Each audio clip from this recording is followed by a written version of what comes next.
all always remain happy, and today's topic of video is methods of teaching grammar. Grammar को teach करने के कौन कौन से मेथड्स हैं वो आज हम डिस्कस करेंगे। तो फर्स्ट जो अपना मेथड है वो क्या है? Traditional method of teaching grammar.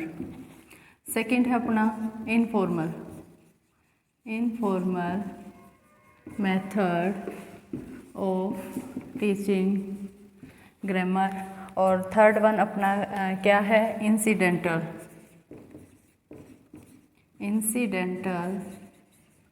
Method of teaching grammar. और फिर फोर्थ क्या है अपने? Inductive deductive methods of teaching grammar. तो देखिए वन बाय वन मैं इनको डिस्कस करूँगी। इनमें सबसे इम्पोर्टेंट जो है वो इंडक्टिव और डिडक्टिव मेथड्स होते हैं। ये मॉडर्न मेथड माने गए हैं।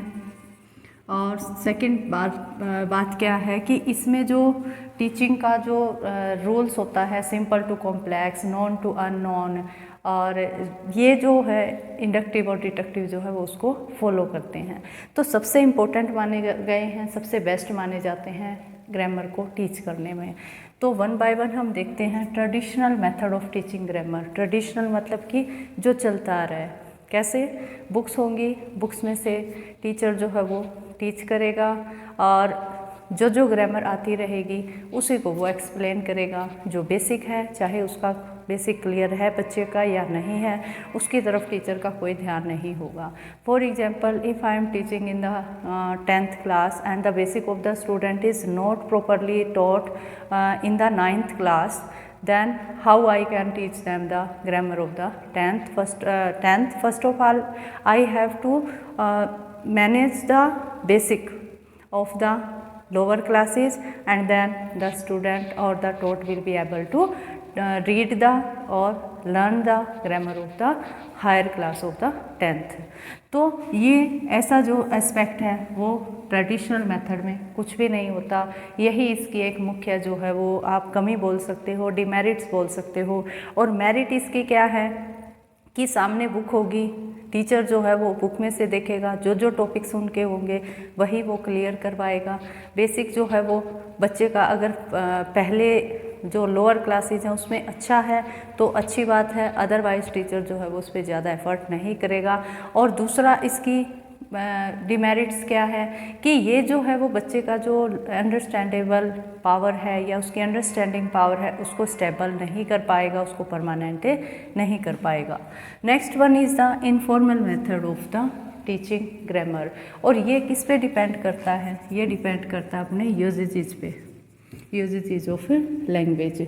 फॉर एग्जाम्पल, अपनी मदर टंग है, हमारी मातृभाषा है। कौन हमें व्याकरण सिखाता है? उससे पहले बच्चा स्कूल में जाके ही फॉर्मल एजुकेशन गेन करता है अपनी लैंग्वेज की। मान लो हिंदी हमारी मदर टंग है, तो क्या 1 साल के बच्चे को हम व्याकरण सिखाएंगे पहले कि आप ये व्याकरण के ये रूल्स हैं, इस तरीके से आप सेंटेंस बनाइए? ऐसा कुछ भी नहीं होता। वो उसका यूज़ करता है, यूजेस से ही वो सेंटेंस फॉर्मेशन करना शुरू कर देता है, और वही सेंटेंस फॉर्मेशन जो है वो उसको आगे लीड करते हैं व्याकरण की तरफ। और व्याकरण कब सीखता है? वो जब स्कूलिंग उसकी स्टार्ट हो जाती है, लेकिन उससे पहले ही उसे सेंटेंस फॉर्मेशन करना आ चुका होता है। तो कैसे सीखा उसने? वो सीखा उसने यूज से, उस भाषा के प्रयोग से। तो इसको हम क्या बोलते हैं? Informal method of teaching grammar. Next अपना आ जाता है incidental method of teaching grammar. तो इसमें क्या होता है? इसमें प्रॉपर एक सब्जेक्ट के तौर पे ग्रामर को टीच किया जाता है। एक बुक लगवाई जाती है, बुक में बहुत सारे टॉपिक दिए जाते हैं, प्रॉपरली उसका एवेल्युएट किया जाता है उस चीज़ को, उसका एग्ज़ाम लिया जाता है। तो पूरा जो है वो फोकस जो है वो टेक्स्ट बुक पे होता है। या फिर आप ये भी बोल सकते हो कि जैसे हमारी इंग्लिश की कोई भी बुक है, उसके पीछे जो है वो थिंकिंग जो पावर बढ़ाने के लिए बच्चे की अगर लैंग्वेज से संबंधित कोई एक्सरसाइज दी गई है तो उसको वो टीचर जो है वो उसको रटवाए। एक तरह से आप रूट लर्निंग भी इसे बोल सकते हो, कि उसको रूल्स जो है वो पूरे रटवाए जाएंगे, कि अगर आपको नेगेटिव बनाना है हेल्पिंग वर्ब के साथ नोट लगेगा, हेल्पिंग वर्ब के साथ नोट लगेगा। इस तरह से रूट लर्निंग पे ये ज़्यादा फोकस की जाती है कि रूल्स को पूरा रटवा दीजिए आप, उससे उसको फंक्शनल जो यूज है चाहे उसका आए या ना आए, बट उसको जो है पूरा जो है वो रूल्स जो है वो टिप्स पे होंगे। नेक्स्ट अपना आ जाता है जो मोस्ट इम्पोर्टेंट और and the best method of the teaching grammar, वो है अपना inductive deductive method of grammar. इससे पहले आप ये समझ लीजिए, इंडक्टिव और डिडक्टिव के बारे में समझ लो। जैसे हम साइंस सब्जेक्ट टीच करते हैं तो साइंस को टीच करने का मेथड जो है वो इंडक्टिव और डिडक्टिव होता है सबसे बेस्ट। तो ऐसी क्या बात है इसमें कि ये ग्रामर में भी यूज़ करना पड़ता है। इसमें देखिए दोनों के अपनी अपनी विशेषताएं हैं, एक दूसरे के अपोजिट हैं ये दोनों। तो इसमें इंडक्टिव में क्या किया जाता है, पहले एग्जाम्पल्स दिए जाते हैं। मान लो हम उसको एक्टिव पैसिव वॉइस करवा रहे हैं तो उसको एग्जाम्पल देंगे, जैसे ही राइट ए लेटर, आगे लिख देंगे a letter is return by, ही है ना तो ही में बदल जाएगा। नेक्स्ट है सी रोट ए लेटर, इसका बन जाएगा a letter was return by, ही है तो सी है तो हर में कन्वर्ट हो जाएगा। नेक्स्ट देखिए they will write a letter, ये अपना हो गया। तो इसको फिर अगेन क्या करेंगे, a letter will be written by them. तो इस तरीके से हम क्या देगा, किस मेथड में, इंडक्टिव में। इस तरीके से टीचर जो है वो एक्टिव और पैसिव वॉइस अगर उनको सिखा रहा है तो क्या कहेगा, ये एक्टिव वॉइस है भाई, ये क्या है अपने पैसिव वॉइस है। तो बच्चा उसको क्या करेगा, देखेगा, उसको एनालाइज करेगा। तो पहले क्या दिया टीचर ने, एग्जाम्पल दिए, और उसके बाद क्या बने उसके रूल्स, उसके बाद रूल्स बनाने पड़ेंगे। देखिए इंडक्टिव डिडक्टिव मेथड से रिलेटेड अगर कोई क्वेश्चन पुट किया जाता है तो वो यहीं से आता है कि इंडक्टिव मेथड में पहले रूल्स दिए जाते हैं या एक्सरसाइजेज या एग्जाम्पल दिए जाते हैं। तो इंडक्टिव में हमेशा पहले एग्जाम्पल या फिर एक्सरसाइज दी जाएगी ग्रामर से रिलेटेड, और फिर जो है वो स्टूडेंट जो है उसको खुद रूल्स बनाने पड़ेंगे। डिडक्टिव में इसके बिल्कुल अपोजिट होता है, इसमें फर्स्ट रूल्स दिए जाते हैं और फिर क्या सिखाए जाते हैं, एग्जाम्पल। जैसे कि हम नॉर्मली यूज़ करते हैं, स्टूडेंट्स को हम सिखाने के लिए जो नॉर्मली यूज़ किया जाता है ना मेथड, वो डिडक्टिव मेथड है। बेस्ट इसमें क्या माना जाता है, इंडक्टिव मेथड माना जाता है, या फिर डिडक्टिव हो, ये दोनों मेथड ही अच्छे माने जाते हैं, एक दूसरे पे ये डिपेंड होते हैं। तो इंडक्टिव मेथड्स को फॉलो करने के जो पूरा एक मतलब कि एक स्टेप बाय स्टेप जो है वो इंडक्टिव मेथड चलाया जाता है। फर्स्ट है इसमें प्रेजेंटेशन दी जाती है,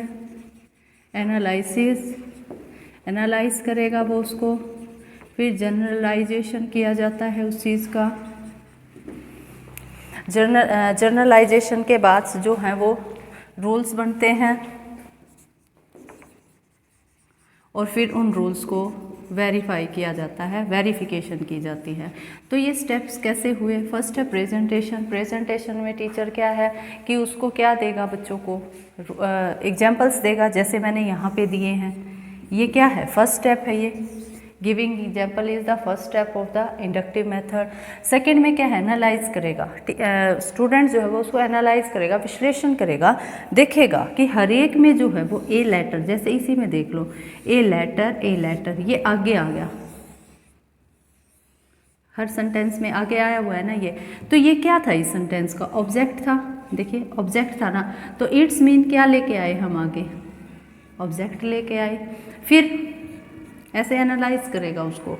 नेक्स्ट स्टेप क्या हुआ कि सब्जेक्ट जो है वो हर एक में, जैसे ही था, सी था, दे था, अपना रूप बदल के ही जो है वो सब्जेक्ट का काम करता है, और अगर ही को ही ऑब्जेक्ट के तौर पे हम यूज करते हैं ना at the last of the sentence, then ही कन्वर्ट इनटू हिम, तो फिर वो ये देखेगा कि सब्जेक्ट जो है वो कहाँ पहुँच गया, हमारा लास्ट में पहुँच गया। फिर क्या एनालाइज करेगा वो कि राइट जो है वो फर्स्ट फॉर्म थी, ये सेकेंड फॉर्म थी, ये फर्स्ट थी, लेकिन तीनों ही किस में कन्वर्ट हो गई, अपनी थर्ड में कन्वर्ट हो गई। और क्या लगा दिया, देखो बाय लगा दिया ना, ये एनालाइज भी किया जाएगा, बाय लगेगा, बाय थर्ड फॉर्म बनी है, तो ये वो देख रहा है। फिर क्या रहता है कि यहाँ पे जो है ऑब्जेक्ट के बाद एक स्पेशल, देखो इसमें क्या है, इज लगाया, सेकंड फॉर्म थी तो वाज लगाया, विल के साथ बी लगाया, तो ये क्या बोलते हैं इनको, हम हेल्पिंग वर्ब बोलते हैं कि हेल्पिंग वर्ब लगाई। तो इस तरह से एनालाइज करके उसने क्या बना लिया, अपना जनरलाइजेशन कर लिया, एनालाइज किया, विश्लेषण किया, फिर उनको जनरलाइजेशन किया, उनका मतलब कि सामान्य बना दिया कि देखो 1 बाय 1 जो है ये क्या बन गया, फिर उसका जनरलाइजेशन के बाद रूल्स बन गए कि अगर आप subject plus object plus subject verb और ऑब्जेक्ट, अगर आप इसको एक्टिव वॉइस को पैसिव वॉइस में कन्वर्ट करोगे तो क्या रूल होगा, वहाँ पे ये रूल होगा। और वो रूल्स जो है वो टीचर ने उनको नहीं बताया, उन्होंने उसको खुद बनाया है through the example given by the teacher and at last verification. फिर वो उसी रूल्स को दूसरे सेंटेंसेज में यूज़ करके देखेगा, उसको वेरीफाई करेगा कि क्या मैंने जो रूल बनाया वो सही है या गलत है। तो मेनली मेथड्स जो है वो टीचिंग ग्रामर के यही हैं, सबसे बेस्ट और सबसे जो है वो डे टू डे लाइफ में, या फिर हम भी हैं या कोई और इंग्लिश टीचर है, वो कौन से अडोप्ट करते हैं, कौन सा यूज़ करते हैं, इंडक्टिव या deductive method of the grammar. बस इनमें अंतर क्या होता है, इंडक्टिव में पहले आप जो एक्सरसाइजेज हैं वो करवाई जाती हैं, एग्जाम्पल दिए जाते हैं, फिर बच्चा जो है उनके रूल्स जो है वो खुद निकालेगा, और डिडक्टिव में इसके अपोजिट होता है, पहले रूल्स रटवाए जाते हैं और उसके बाद एक्सरसाइज। तो किसी टॉपिक में इंडक्टिव अप्रोच काम करती है और किसी जो टॉपिक होता है उसमें डिडक्टिव अप्रोच काम करती है। दोनों ही जो मेथड्स हैं वो काफ़ी अच्छे हैं और बेस्ट हैं ग्रामर टीचिंग के लिए।